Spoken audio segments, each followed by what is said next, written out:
안녕하세요. 누피셜러입니다. 오늘도 SBS 드라마 귀궁 다음 화 예측해볼 시간인데요. 4화 마지막 다들 심장이 쿵 내려앉으셨죠? 팔척기가 임금 이정의 몸에 깃들어 난리치다가 여리와 강철이 힘을 합쳐 겨우겨우 쫓아냈습니다. 원자는 기적적으로 살아났고요. 그런데 여러분, 그 팔척기가 그렇게 쉽게 사라질 것 같나요? 아니죠. 그 인간이 얼마나 지독하고 끈질긴 악귀인데요.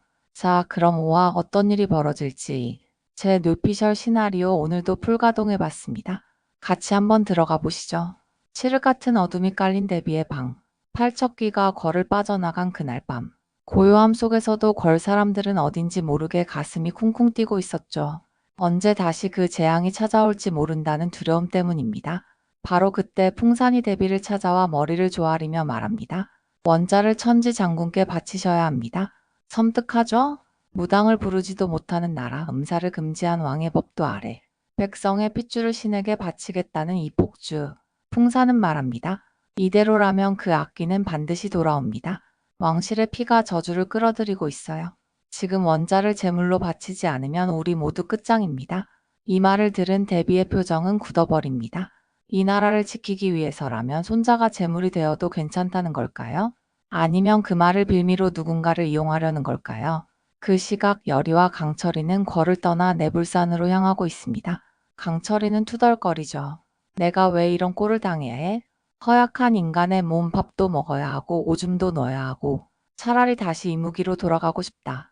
여리는 묵묵히 산길을 걸으며 대답합니다. 너 그렇게 말하지만 사람의 마음을 알게 됐잖아. 강철이 눈을 흘깁니다. 쓸데없는 감정이지. 하지만 그의 말과 다르게 어쩐지 그 눈빛이 흔들리고 있습니다. 특히 여리가 옆에 있을 때만큼은. 드디어 도착한 동굴. 그 안에는 할머니 넙덕이 생전에 남겨둔 무구가 잠들어 있죠. 돌무더기를 치우자 빛나는 옷걸이가 모습을 드러냅니다. 가섭 스님이 멀리서 지켜보고 있다가 나직이 말합니다. 몸주신과 맺는 골이다. 이걸로 강철이를 살릴 수 있어요? 살리고 또 얼거매겠지. 영원히. 스님의 말에 여리는 잠시 눈을 감습니다. 그 선택이 어떤 대가를 치를지 알면서도 손을 뻗어 옷걸이를 움켜쥡니다. 컷 데비의 침실 꿈속. 그날 밤 데비는 깊은 잠에 빠지는데요. 어디선가 울리는 음산한 목소리. 나를 부른 건 바로 너다. 검은 연기 속 팔척기가 다시 모습을 드러냅니다. 데비는 꿈속에서 발버둥치지만 몸이 움직이지 않죠. 팔척기가 계속 속삭입니다. 너희 피 너희 욕심 나를 키운 건 바로 그것. 컷 전환 영인대군 외로운 방 안에서 술잔을 들고 있음. 영인대군 여전히 어미인 데비에게 외면당한 채 술에 취해 방 안을 어지럽히고 있습니다. 그때 팔척기가 그의 옆에 다가와 속삭이죠.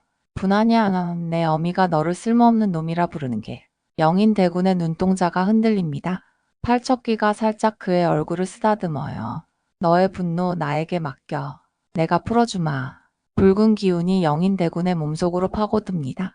컷 다시 여리와 강철.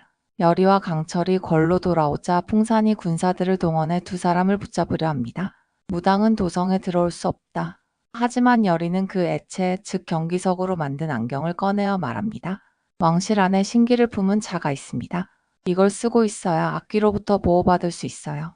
왕도 대비도 여리가 말한 이 경고를 무시할 수 없습니다. 결국 둘은 쫓겨나지 않고 궐에 남게 되죠. 컷 대군의 방 영인 대군의 몸에 팔척기가 완전히 깃든. 팔척기가 이제 대군의 몸 안에서 완전한 힘을 얻습니다. 이무기 강철이 인간의 몸이라 제 힘을 제대로 못 쓰는 걸 비웃으며 말하죠. 나를 막을 수 있을 줄 알았나 뱀자식아? 강철이는 이를 악물고 독백합니다. 이놈을 반드시 쳐부순다. 여리는 조용히 옷걸이를 꺼냅니다. 그리고 피를 살짝 흘려 고리에 적십니다. 이무기야 내 피를 받아. 윤감나리를 너를 구해줄게. 그 피가 고리 안으로 스며들고 강철이의 몸엔 번쩍이는 비늘 문양이 새겨집니다. 이무기와 인간, 신과 인간의 경계를 넘어선 피의 계약. 둘은 이제 완전히 연결됩니다. 컷대군의 방 팔척기 vs 여리강철. 드디어 최후의 결전. 팔척기는 왕실의 피로 힘을 증폭시켜 공격해옵니다. 강철이는 새겨진 비늘에서 번개를 내뿜으며 맞서고 여리는 독경을 외우며 결계를 세웁니다. 하지만 밀립니다. 그때 깜짝 놀랄 인물이 등장합니다. 바로 원자. 할아버지가 내가 신의 피를 가졌다고 했어요. 원자는 두려움에 떨면서도 여리가 읊조리는 독경을 따라 외웁니다. 그 어린 목소리가 신기의 진동을 더합니다. 팔척귀가 휘청이며 비명을 지릅니다. 여리는 옷고리를 던지고 강철이는 번개의 힘으로 결계를 강화. 팔척귀의 몸을 묶어버리죠. 그러나 완전한 소멸은 아닙니다. 팔척귀는 영인대군의 몸을 부수고 검은 연기로 다시 빠져나가 버립니다. 어딘가로 도망친 팔척귀. 여리가 다가와 조심스럽게 그의 얼굴을 쓰다듬습니다. 윤갑날이 아니 강철이. 강철이 눈을 감고 속삭입니다. 왜 이렇게 인간은 사람 마음은 자꾸만 흔들어. 여리는 그 말을 듣고도 아무 말 없이 그의 손을 꼭 잡아줍니다. 컷 전환 대비의 꿈속 다시 들려오는 팔척귀의 목소리. 아직 끝나지 않았다. 나를 부른 건 바로 너니까. 이대로 전개되면 진짜 소름이죠?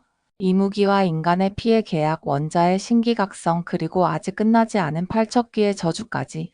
다음 회차 어떤 전개가 기다리고 있을까요? 여러분의 뇌피셜은 어떤가요? 댓글로 함께 나눠주세요. 그럼 저와 함께 귀궁 본방사수 하면서 확인해봐요. MBC 금토밤 9시 55분. 놓치지 마세요. 그리고 추가로 여러분 혹시 귀궁 보면서 와, 이거 그냥 무당 귀신 이야기인 줄 알았는데 세상이 이렇게 복잡했다고 생각해 보신 적 있으신가요? 오늘은 귀궁의 세계관과 주요 인물, 그리고 왜 이 드라마가 이렇게 흥미진진할 수밖에 없는지 알기 쉽게 풀어드리려고 합니다. 귀궁은요, 한마디로 조선판 오컬트 정치 스릴러예요. 귀신과 신령, 무당과 악귀가 얽히고 설키는 이야기인데 여기에 왕실의 권력 싸움, 개혁 정치, 신분제의 부조리까지 같이 들어가 있어요.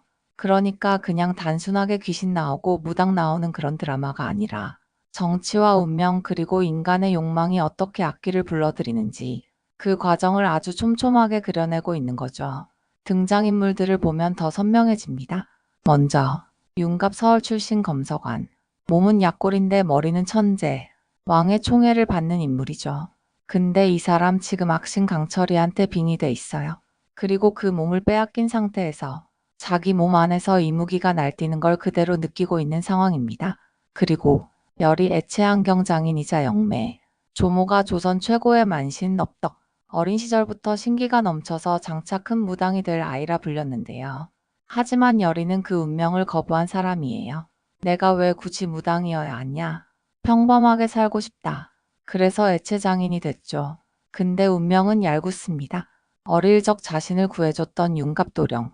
그가 지금 악신 강철이에게 빙의됐다는 걸 알게 되면서 결국 열이도 다시 이 판에 휘말리게 돼요. 여기서 중요한 인물 하나 더. 이정 개혁을 꿈꾸는 군주.